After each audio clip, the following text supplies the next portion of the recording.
It's strange how certain things stay with you. Not the big moments, not the milestones, but the small ones that never quite became what they were meant to be. For me, it's a candle, a single white candle tucked away in a drawer, the kind you buy for a birthday you think will finally matter. I found it again tonight. The rain was falling softly, the kind that hums more than it hits. The house was quiet, except for that low, steady sound of water touching glass, the same rhythm I remember from years ago. I held the candle between my hands, and for a moment, I could almost hear the laughter that never happened, the music that never played, the faint echo of a celebration that never came to life. That night, my 18th birthday, was supposed to be different. I had told myself that over and over. It wasn't just a number. It was a promise I whispered to myself. This time, it'll be your turn. But promises, I've learned, are fragile things. They break even when no one means to break them. The candle was meant to sit at the center of a small cake.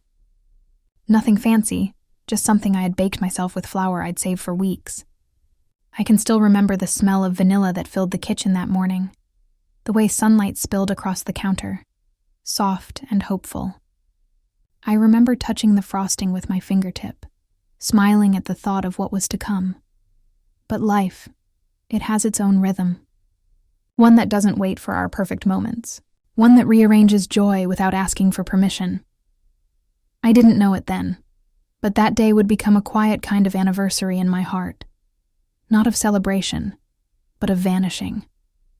The day I disappeared, not in body but in spirit. The day the world around me kept spinning, and I learned what it meant to stand still. As I sit here now, years later, the candle rests beside a cup of cold tea. I can see my reflection in the window, older, quieter, softer around the edges. I've grown, yes, but certain memories age differently. They don't fade. They deepen, like ink that sinks further into the page with time. It's strange. I can't even remember what I wished for that year. Maybe I stopped wishing long before I knew it. Or maybe I wished for something too simple to last. To be seen, to be chosen, just once. The candle feels heavier now, though it's just wax and wick. Maybe it carries more than it should. The weight of silence, of a table that never filled, of laughter that turned into the sound of rain. That night, I remember sitting in the living room. The house was dark, except for the hallway light left on, the one that made the walls look gold instead of white. The clock ticked softly. Outside, I could hear cars passing, people heading somewhere, anywhere. I imagined them driving to dinners, to families, to warmth, and I sat there, a girl with a cake that would never be cut, holding onto a candle that would never burn. I didn't cry that night. I just folded the feeling away, like an old letter I'd never send. That's the thing about certain disappointments. They don't arrive loudly. They sit beside you quietly, until you realize they've changed the way you breathe. Even now, the rain sounds the same as it did that night. I can still smell the faint sweetness of that cake, though I never tasted it. It's funny how the senses remember what the heart tries to forget. Sometimes I wonder if the candle knows. If it remembers, too. The wax still smooth, untouched, as if waiting for a moment that's long gone. I trace the edge of it with my thumb, and for a brief second, I feel that ache again. That familiar mixture of love and loneliness that comes when you realize you wanted so little. And even that was too much for life to give you then. But memory is strange. It doesn't stay sad forever. It shifts, reshapes, finds gentler corners. I look at that candle now, and I no longer see what didn't happen. I see what began there. The quiet, unspoken understanding that sometimes being unseen teaches you how to see. Maybe that's what that night really was. Not a loss, but a lesson whispered too softly for me to hear then. Still, I wish I could have told that younger version of me, the one who sat waiting for laughter that never came, that it wasn't her fault. That her worth wasn't tied to the noise others made for her, that sometimes love can miss you even while it's trying its best. I think about her often, that version of me. I think about how she stayed quiet, even as her heart cracked a little, and how she promised herself that she'd never expect too much again. But maybe expectation isn't the problem. Maybe it's hope, fragile, stubborn, endlessly human, that keeps us going. The kind that flickers, even when the flame never catches. I lean back, listening to the rain soften against the glass. Somewhere outside, a streetlight flickers, its glow faint and warm. It reminds me of the candle, small, persistent, refusing to go out even in the rain. Maybe some things aren't meant to burn when we expect them to. Maybe they wait.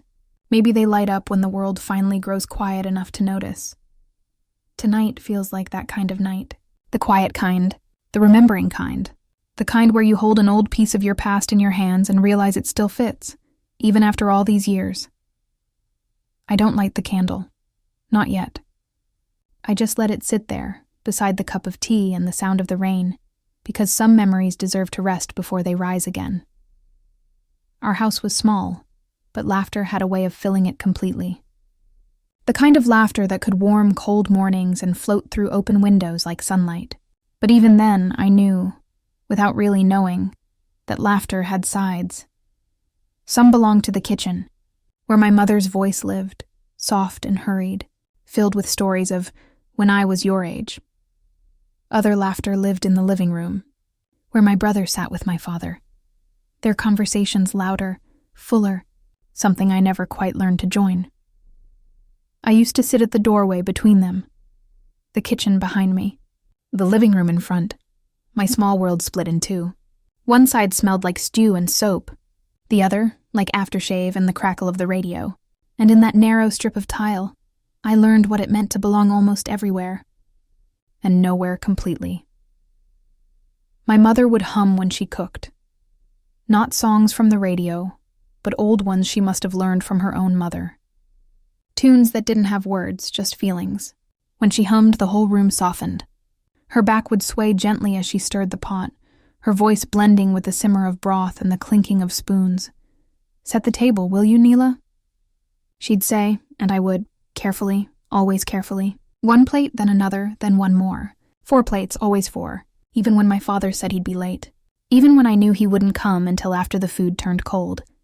The plates were mismatched, 2 white, 1 blue, 1 cracked. My mother said they made the table look lived in. I believed her. Dinner was the quietest part of our day. My brother, Rafi, talked about school, about football, about how he was finally fast enough to make the team. My father nodded, proud but tired, the kind of tired that doesn't come from work, but from something heavier. I listened, always listening, waiting for the moment someone might turn to me. "Did anything happen at school today?" My mother would ask sometimes. I'd open my mouth to answer, but my brother would already be speaking. A louder story, a bigger story, one that swallowed the space between us. I'd laugh when they laughed, even when I didn't know why. That's the thing about being the quiet one. You learn to fill silence with smiles. After dinner, my father would take his tea to the veranda. My mother would wash dishes. Rafi would run outside, calling to his friends before the daylight disappeared. And I'd stay, drying plates beside her, asking small questions she rarely had the time to answer. "Ma, what was your favorite birthday?" She'd pause, her hands still in the water, eyes lost somewhere past the window. "I don't remember," she'd say softly. Maybe I stopped counting. That sentence, "I stopped counting," stayed with me. It felt like a secret, one that explained too much and too little at the same time. I wanted to ask her why. I wanted to ask if people ever started counting again. But I didn't, because she looked tired, and because some questions felt too big for that small kitchen. Instead, I'd dry the last plate, put it on the rack, and stand beside her for a moment longer than necessary, hoping she'd notice I was still there. Sometimes she did. She'd look at me, smile faintly, brush my hair from my face. Other times she didn't. Her eyes would stay on the sink, on the soap bubbles, on something far away. When I think back now, I realize how much of love hides in small moments. In unspoken things, in glances that never turn into words. I used to watch my father through the window as he sat on the veranda. Tea in hand, cigarette smoke curling around him like quiet thoughts. He'd stare at the road, not really watching anything, just being. There was a heaviness about him. Not anger, not sadness. Just the quiet weight of someone who had dreams too expensive for the life he was living. Sometimes, when the radio played old songs, he'd hum along under his breath. He didn't think anyone noticed. I did. I always did. Once I asked him, "Baba, what's your favorite song?" He looked surprised. Maybe because I'd asked. Maybe because no one had in a long time. He thought for a while, then said, "It changes. Some songs are only yours when you need them." That answer confused me then. It makes perfect sense now. Every Sunday, we'd all go to the old market together. Not because we needed to, but because it was tradition. My mother would hold the cloth bag close to her chest, bargaining softly with the vendors. My father would walk slightly ahead, scanning prices, pretending not to care about the little details she cared about too much. Rafi would tug at his sleeve, pointing to footballs or cheap watches. I'd hold my mother's dupatta and watch the world go by. Colors, smells, sounds, laughter. I loved watching people more than things. There was a vendor there, an old man who sold handmade candles. He had hundreds of them in wooden boxes, tall, short, red, white, even blue. They weren't perfect. Some leaned slightly, some melted unevenly, but they all smelled faintly of vanilla. "Pick one," my mother said once, as we passed his stall. I pointed to a small white candle. "Why that one?" she asked. "It looks quiet," I said. She smiled. That soft, tired smile she gave when she didn't have the words to argue. She bought it, wrapped it in paper, handed it to me like a small secret. That was the candle, the one that still sits beside my tea tonight.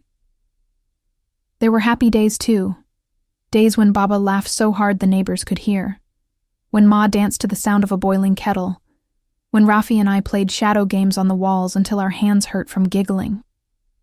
But even those days felt like holding something made of glass. Beautiful, but one wrong move and it would shatter. Because love in our house wasn't constant. It came and went like seasons. And you learned to stay warm during the cold months by remembering how sunlight once felt. Sometimes I'd hear my parents talk late at night, their voices muffled but heavy. I never understood the words, only the tone. A mix of longing and resignation, like two people standing on opposite shores, calling out to each other but unable to cross. Rafi never seemed to hear it. He was good at sleeping through storms. I wasn't. I'd lie awake, watching the shadows move across the ceiling, wondering what love looked like when no one was watching. The day everything changed was quiet. So quiet I almost didn't notice it. It was a week before my 18th birthday. My mother had been sick for a few days. Nothing serious, just exhaustion, she said. She still moved around the house, slower than usual, humming that same wordless tune. My father was working extra hours. Rafi was gone most days, lost in his own life. That night, as I sat beside her, she looked at me for a long time. Really looked. "You've grown up so quietly," she said. I didn't know what to say. She smiled faintly, brushing my cheek with her thumb. "Sometimes I forget you were never loud. You just waited to be heard." Then she handed me something small, wrapped in brown paper. "Don't open it now," she said. "Open it when you feel unseen." I nodded, though I didn't understand. When she passed away 2 weeks later, suddenly, gently, as if she had been preparing for it, I found the package again. Inside was the candle, the same one she'd bought me years ago, still white, still quiet, still waiting to be lit. And maybe that's when I stopped counting too. Because after she was gone, time lost its shape. Days turned into rooms I walked through without looking up. My father grew smaller somehow, not in body, but in spirit. Rafi left home soon after, chasing the kind of life our parents once dreamed of. And I stayed Stayed in the same house where laughter used to live. Stayed in the space between rooms, between memories, between what was and what would never be again. The house grew older with me. The walls yellowed, the clock ticked slower, the echoes softened. But some nights, when the rain returned, just like tonight, I'd take out that candle, hold it, and remember. Because memory, no matter how much it hurts, is sometimes the only light that stays. The first year after Ma's death felt like walking through fog. I could see shapes, but not meaning. People came, people went. They said the same soft things everyone says when they don't know what to say. She's in a better place. Be strong. Time heals. Time didn't heal. It simply learned to walk beside me quietly. Our house, once alive with the smell of food and the hum of her voice, became a museum of sounds that had forgotten where they belonged. The kettle still whistled at 6, but no one poured the tea. The radio still worked, but no one turned it on. Even the floorboards creaked differently, slower, more cautious, as if they too were mourning. I tried to fill the silence with noise. Old records, the clinking of dishes, even my own voice humming tunes she used to sing. But nothing felt right. The house wanted quiet. It demanded it. So I let the silence in. It's strange how silence can change shape. At first it felt like a punishment, heavy and endless, pressing against my chest. But slowly, it became something else. Not soft, not comforting, but present. Like a visitor who refused to leave, but stopped being unwelcome. I started noticing things I'd never seen before. The dust that danced in morning light. The faint outline of her handprint on the kitchen wall. The smell of her favorite soap still lingering on the towel. I found myself talking to her sometimes. Not out loud, not always, but in my head. Do you see this, Ma? Would you have laughed at this? Did I do enough? The answers never came, but somehow I felt heard. Then came my 18th birthday, or rather, what was supposed to be.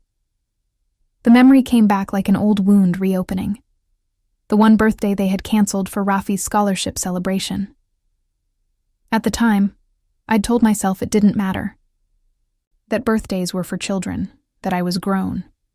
But that night, when everyone left the table early, I'd sat alone by the cake that wasn't mine and stared at the single candle my mother had placed there anyway. Small, white, unlit. She'd said, "You can still make a wish, even if no one's watching." I never did. This year, the date arrived like a whisper. No one called. Rafi sent a message. 2 words. Take care. I smiled when I saw it, not because it was enough, but because I had stopped expecting more. That evening, I sat by the window, the same window she used to hum beside. Outside, rain fell softly, brushing the glass like a hand that almost remembers how to comfort. I lit a single candle. That candle. For the first time. The flame caught slowly, trembling before finding its shape. The scent of faint vanilla filled the room, wrapping around me like an old memory. And suddenly, the house wasn't silent anymore. It wasn't sound that filled it. It was presence. The warmth of that small flame seemed to wake the air. For the first time in years, I heard her laughter, not in sound, but in memory, like a song played from inside my chest. Tears came, quiet and steady. Not heavy, not desperate, just honest. I whispered into the candlelight. You remembered me, didn't you? And somewhere deep inside I felt her answer. Not in words, but in warmth. Later that night, I went through her old box, the one I hadn't opened since the funeral. Inside were small things. A handkerchief with her initials, a recipe notebook stained with oil and turmeric, a folded piece of paper tucked inside the cover. I opened it carefully.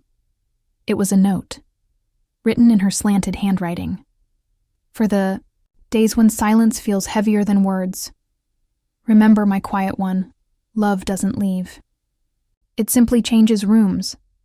I read it over and over until the ink blurred through my tears. That was the moment something shifted, not healed, not yet, but softened. I realized I had been waiting for someone to notice my silence, to see my pain, to say sorry for all the things they never did. But maybe forgiveness wasn't about waiting. Maybe it was about lighting your own candle, even when no one else remembers to bring the match. That night, I forgave them. Not because they deserved it, but because I did. Rafi called the next morning. His voice was tired, older than I remembered. "I was thinking of Ma," he said. "Do you still have that candle she used to keep by your bed?" For a moment I couldn't speak. Then I said softly, "I do." He hesitated, then asked, "Does it still light?" I looked at the flame still flickering beside my cup of tea. "It does," I said. "It always did." He didn't reply, but I could hear the sound of his breath, uneven, like he was trying not to cry. And in that silence, I understood. He had been carrying his own quiet too. That morning, for the first time, sunlight touched every corner of the house. Not harshly, gently, the way she would have wanted. I made tea for two, placed a cup by her photograph, and sat there, sipping mine slowly, letting the silence hum its own song. Because some stories don't end with noise. They end with peace. And in that peace, love finally has room to breathe again. Time doesn't fix broken things. It teaches you how to live around the cracks. The weeks after that birthday passed like slow rivers, quiet, steady, and strangely kind. The pain didn't vanish, but it stopped demanding attention. It became part of the room, like the faded mark on the wall where Ma's picture once hung. Something you notice only when the light hits just right. I began to move differently through the house. Where once every step felt heavy with memory, now they felt softer, almost respectful, as if I were walking through her presence, not her absence. Every morning, sunlight found its way through the curtains, landing on the same old wooden table. And each time, it reminded me that light still visits, even in rooms that have forgotten how to open their doors. It started small, the healing. I began cleaning the kitchen, not because it needed it, but because it felt like conversation.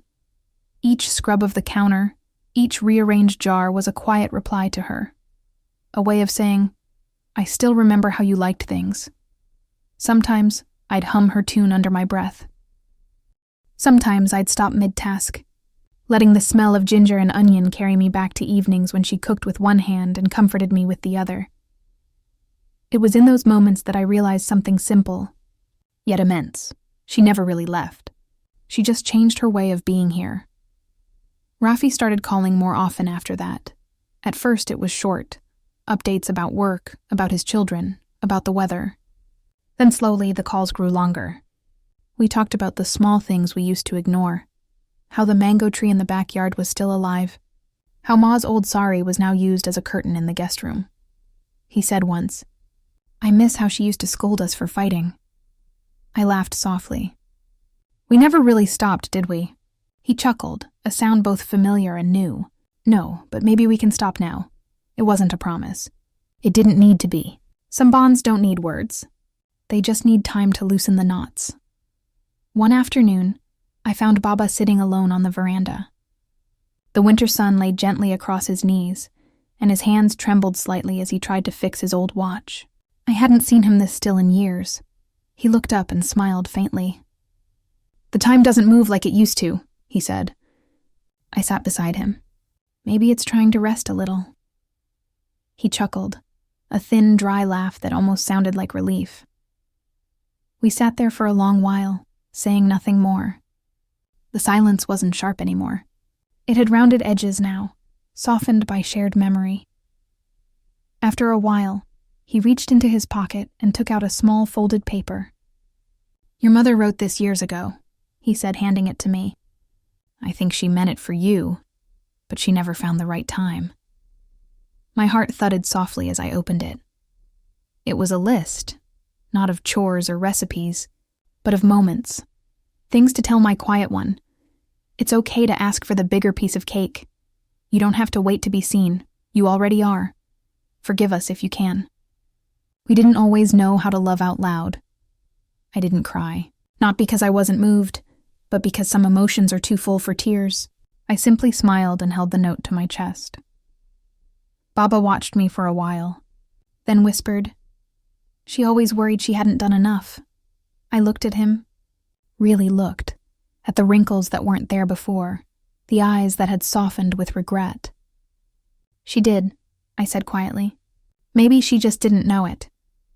That evening I placed the note beside the candle. The flame flickered gently, reflecting across the page as if trying to read her words again. The air felt full, not of loss, but of love finally understood, and as I sat there, something inside me settled. It wasn't closure. That word felt too final. It was something else, something slower and kinder. A quiet recognition that every hurt, every silence, every unspoken word had somehow brought me here, to this stillness that didn't ache anymore. Sometimes healing doesn't look like joy. Sometimes it looks like peace, a morning where you make tea without crying, a memory that no longer hurts to touch, a voice you can remember without needing to hear. That's what time leaves behind. Not emptiness, but the soft echo of love that refused to fade. The next day, I took the candle to the old backyard, where the air still smelled faintly of rain and soil. I placed it on the small stone bench where Ma used to sit while hanging laundry. The flame burned low in the afternoon wind, steady but tender. And for the first time I whispered, "It's okay. You can rest now."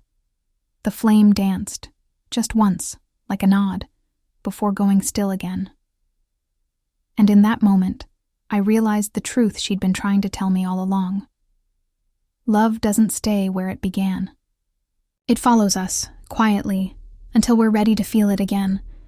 There wasn't a reason to go back. No anniversary, no ceremony, no urgent phone call. Just an ordinary morning when the heart whispered, "Maybe it's time."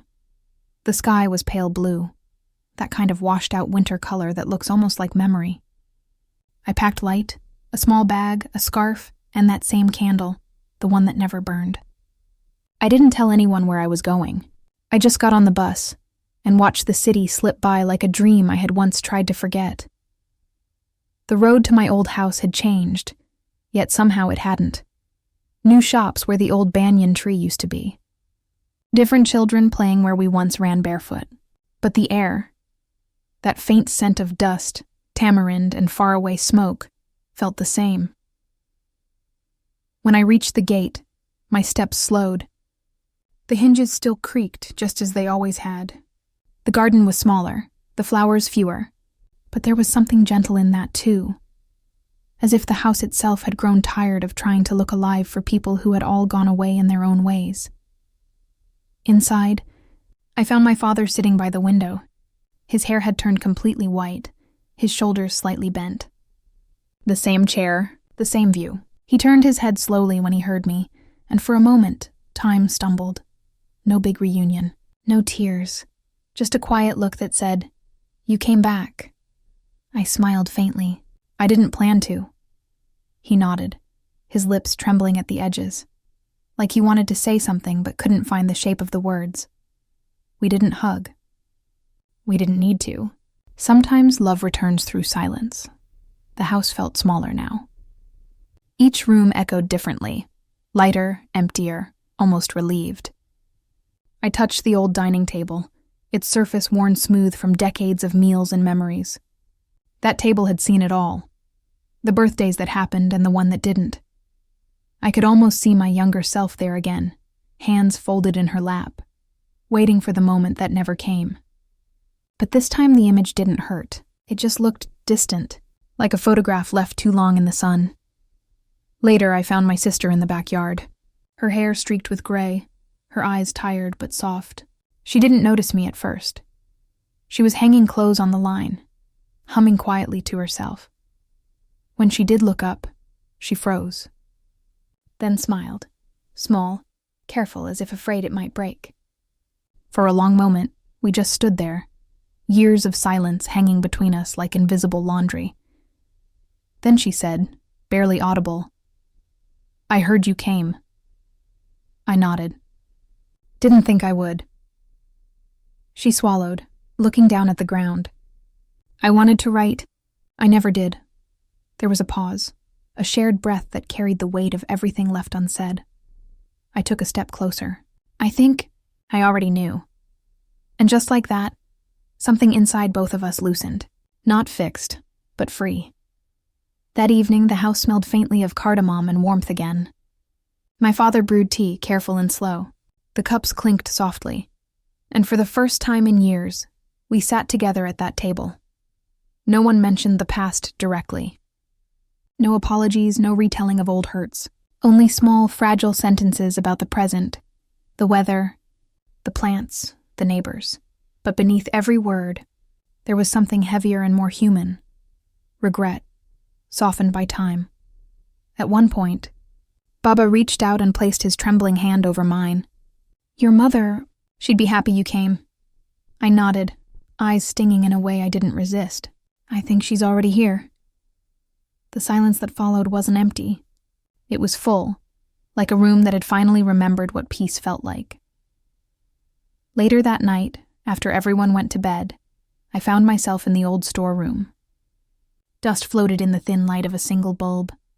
And there, tucked behind a stack of boxes, was the same old birthday box, the one that had held candles, ribbons, and a folded napkin that still smelled faintly of vanilla. I opened it carefully, expecting to feel the old ache again. But instead I felt gratitude for the girl who had once waited so patiently, for the woman she became in the waiting. I took the candle out again. It felt lighter now. Back in the dining room, I set it on the table. The same spot where I'd once sat, 18 and unseen. Now I was here, older, quieter, but somehow more whole. The flame caught easily this time. No hesitation. It burned steady, soft, like it had been waiting all these years for permission.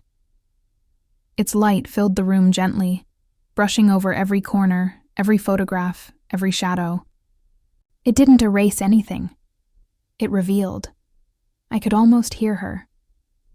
My mother's soft laugh, my father's old hum, my sister's clumsy singing. All of it, blending together like it never really stopped. And as I watched that candle burn, I realized I hadn't come home for closure. I'd come home to remember how to stay open. The night grew quiet around me. The flame danced, small but certain.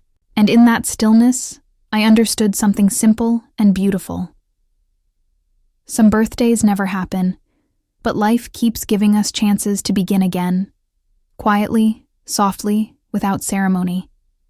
It was a small flame, barely the height of my thumb, trembling gently against the quiet of the room. But for me, it felt like sunrise after years of dusk.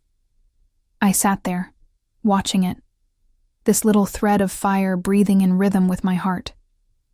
Every flicker seemed to speak, not loudly, but softly, as if it had waited all these years to finally say, "I'm still here."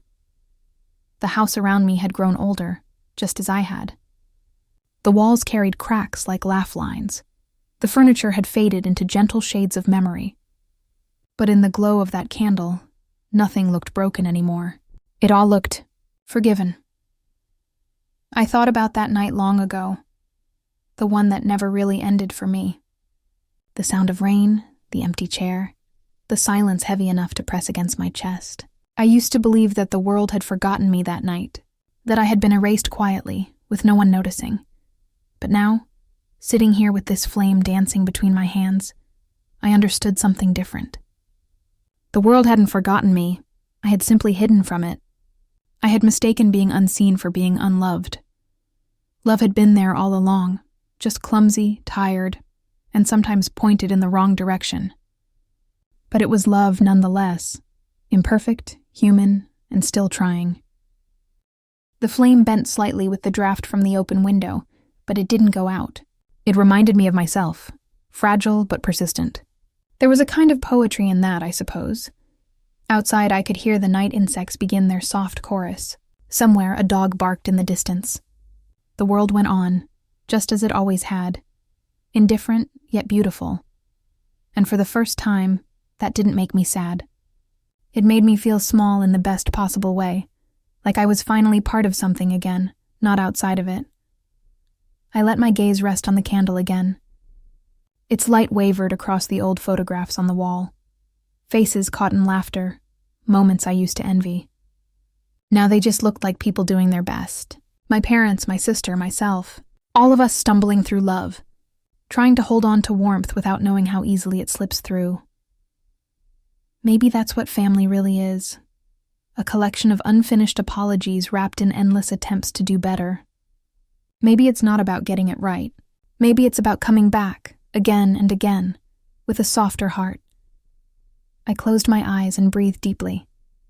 The air smelled faintly of wax and memory. In the stillness, I could almost hear her. My mother's voice, humming low in the kitchen. My father's chair creaking as he read the newspaper. My sister's laughter floating from the next room. They were all here, not as ghosts, but as echoes that no longer hurt. Time had not erased them. It had folded them gently into the fabric of who I am. And in that realization, the ache that once filled me found its place, not gone, but resting, like an old song that no longer needs to be played to be remembered. The candle's flame had burned down halfway now.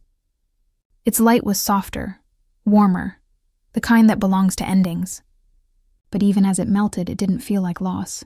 It felt like a promise being fulfilled. Some birthdays are never celebrated, some apologies never spoken, and some moments never fixed. But that doesn't mean they were meaningless. Maybe their purpose was to teach us how to keep loving anyway. How to stay open even when the world closes its eyes. When the flame finally reached the wick's end, I didn't blow it out. I just watched as it flickered one last time, one last breath of gold, and then quietly surrendered to the night. In the dark that followed, the room didn't feel empty.